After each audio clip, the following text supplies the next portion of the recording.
let's set the record straight. When it comes to the Pixel 8 and the video I made the other day talking about how basically this phone is dead, I had some good reasons for that. And that's what I want to talk about in this video, because I've been honestly doing a lot of arguing with people in the comments section. There is this train of thought where people are saying, look, if you wanted the extra features, you should have bought the Pixel 8 Pro. And from a hardware perspective, traditionally that is a very true and valid argument. If you want to get the higher screen resolution, you get the better phone. If you want to get the extra camera, you get the better phone. If you want to get the bigger battery, you get the bigger, better phone. If you want extra RAM, like there are reasons from a hardware perspective. And then also, we've had some issues with the Pixel 8 series phones since they came out with a lot of the features, like the video boost. It's exclusive to the Pixel 8 Pro. I don't really have a problem with that because those are pro level features. If there's a pro level feature, then that makes sense. If it's not a pro level feature, if it's a basic core competency, a fundamental function of the phone, then I call BS, and I think that it's stupid. So here's the thing. The Pixel 8, due to hardware limitations, and I still can't wrap my head around the hardware limitations, like what is the hardware limitation? Because they have the same chip. And that's one of the big arguments here. They both have the Google Tensor G3. And you also have to look at what the phones are marketed for.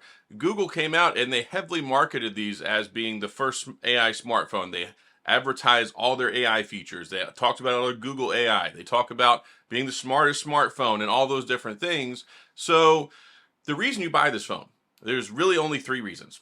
Really, three reasons. One is the camera, because everybody loves the point and shoot camera.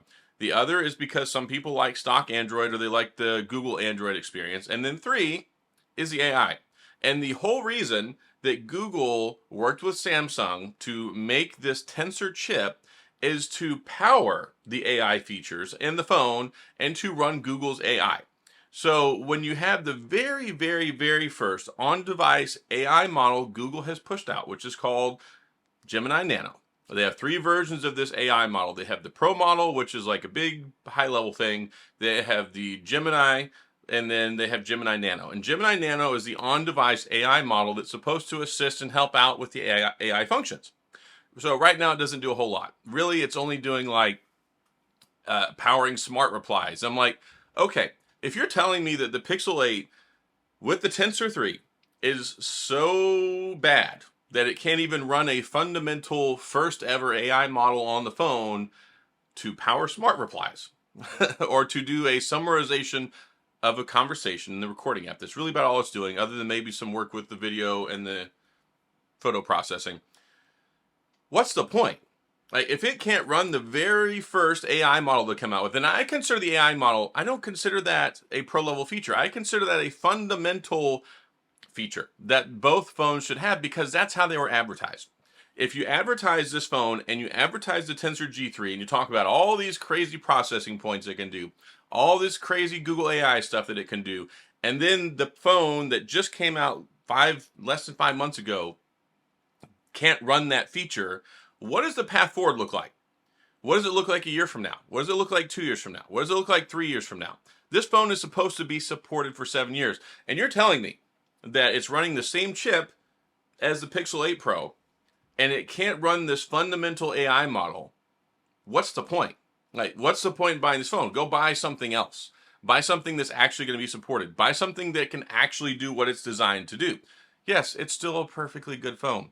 Yes, it takes good photos. Yes, the Tensor G3 is a good chip. But one of the allowances we make for Google is, with them trying to make this custom chip, is we believe that it's going to be a better experience, especially for the AI. That's the whole point. The whole point of the Tensor chip is to power and run the Google Pixel phones and the AI processes. So, if you're not going to do that, why doesn't it have a Snapdragon? Because everybody knows the Snapdragon is better than a Samsung chip. I mean, we can look, it's not an Exynos chip, but you can look at the Qualcomm and you look at the Samsung, and even whenever Samsung makes a Qualcomm chip and builds it for them, it's not as good. They were so bad, like the previous generation, that Qualcomm said, we're not letting you make any chips for us this year. So like, we know that Samsung is an inferior chip maker. We know the Exynos are not as good as the Qualcomm Snapdragon chips. So we make one of these allowances because, okay, Google has made this custom chip that's supposed to power the AI functions. That's the whole point, to power the platform and their AI functions. So if you're telling me that this best in the world Google Tensor chip that you've ever made can't run the first ever foundational basic AI model, what will it run later? Will it run anything later? I mean, what does that say for the Pixel 8 Pro? Are we going to run into hardware limitations once we get to the Pixel 9 and the 9 Pro?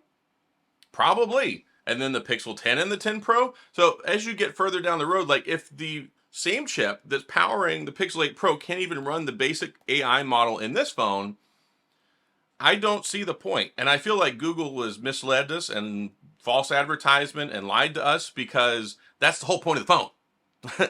Like, we get it. When you look at them side by side, there are differences. Okay, higher screen resolution, bigger battery, more RAM, like all sorts of these things, extra camera. Those are pro level things. And then you look at things like video boost. Get it, fine, pro level feature.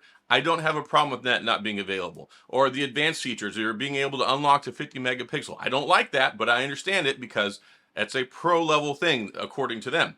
But this is not a pro level feature. This is a basic fundamental AI process that we're talking about. So that should be on both phones. Both phones should be able to run it the same. And then they haven't even addressed this hardware limitation. What did they not tell us? Because when you look at it, it's the same series of RAM. It's the same processor. The only difference is 12 gigabytes of RAM versus 8 gigabytes of RAM. But then if you take a look over at like the Samsung Galaxy S24 with the 128 gigabyte storage, the basic model, it has the slower storage. It has 8 gigabytes of RAM as well. So why is it that that phone can and this one can't? So then you're like, oh, well, maybe it's because the Snapdragon is better. Obviously, the Snapdragon is better. Like, we know this, but Google has chosen to have their special tailored processor made that's supposed to be better for AI. So if Samsung's phone is better at AI, Samsung's phone is getting almost all the AI that Google is because they're giving it to them, and then you can't get it on the Pixel 8. I'm sorry. I think that Google has pulled the rug out from underneath people, and I think that I think it's terrible. So that's my thought process. This isn't you should expect to get more if you pay for more. Yes, I get that argument. There's plenty of pro level features that we don't argue are on the Pro Series phone. But this phone is supposed to be able to do basic AI stuff, and it can't. Like, yes, it can do circle to search. Yes, it can do some other things, but we're talking about on-device AI, and we're talking about what the AI is capable of. We're talking about what the chip is supposed to be capable of. I can understand if, like, let's say this had the Snapdragon 8 Generation 3 and this had the 8 Generation 2. Got it. The newer chip should be more capable, but it's the same chip. So what is it that is in here that they have done or not disclosed to let us know that there's an inferior hardware thing going on that we don't know about?